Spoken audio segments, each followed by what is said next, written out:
Hey everyone, we're going to do something a little different this weekend. We're going to help you reset your mental health. And we've put together a super simple plan using these powerful little AI microhacks to help you recharge starting, well, right now. So let me ask you, are you feeling burned out? If you're a busy professional, a working parent, or you're just juggling, a million things at once, the answer is probably a big yes. That feeling of being constantly drained, it's way too common.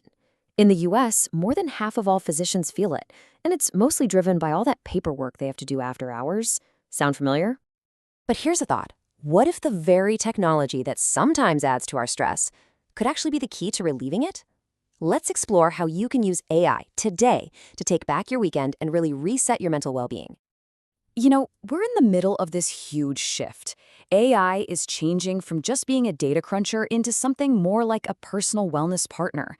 It's kind of like having a 24/7 coach right in your pocket, ready to help you build a personalized plan for a better headspace. And look, this quote really shows you the kind of impact we're talking about. It's from a study where AI tools were used to automate clinical notes for doctors. I mean, this isn't just a small change. This is technology literally giving these high-stress professionals their lives back. It's powerful proof that AI can seriously reduce burnout. And hey, this isn't just for doctors. Research is showing that just talking with an AI, especially about stuff that's bugging you, can actually measurably increase your well-being. It gives you this private, totally judgment-free space to just get your thoughts out. Okay, but it's not a magic bullet, right?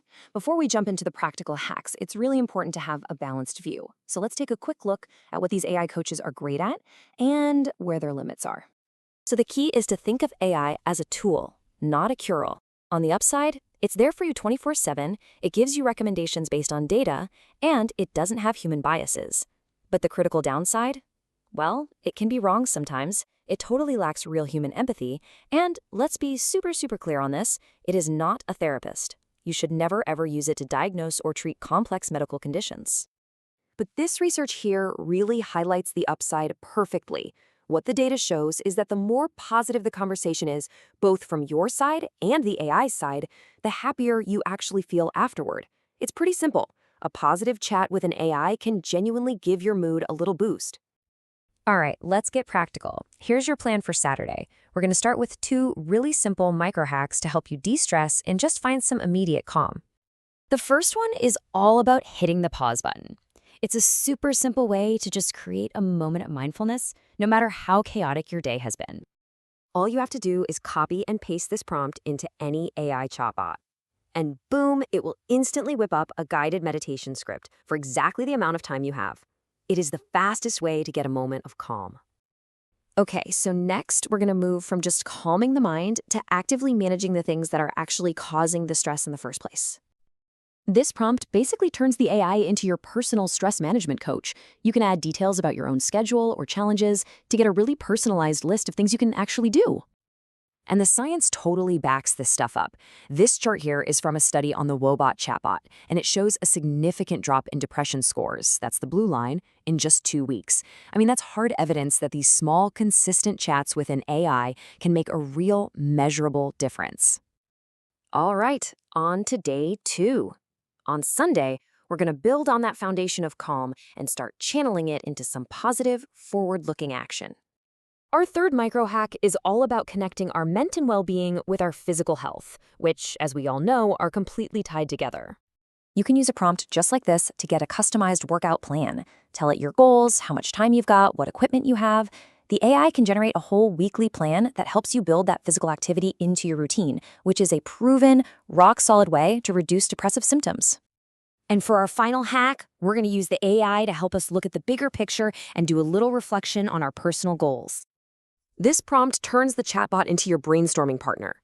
It can help you take those really big ambitions and break them down into smaller, more manageable steps. It's such a great way to end the weekend feeling focused, motivated, and with a clear path forward. So you've used these micro hacks and you've recharged over the weekend. Awesome.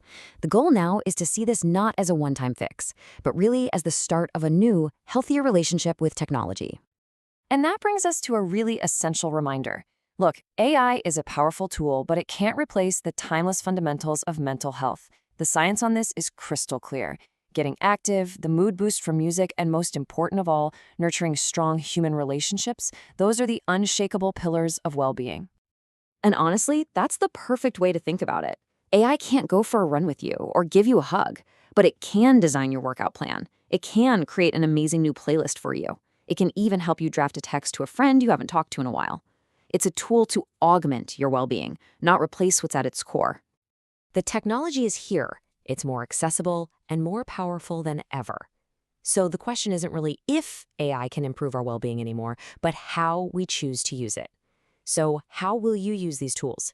Not just this weekend, but every day, to design the life you really want to live.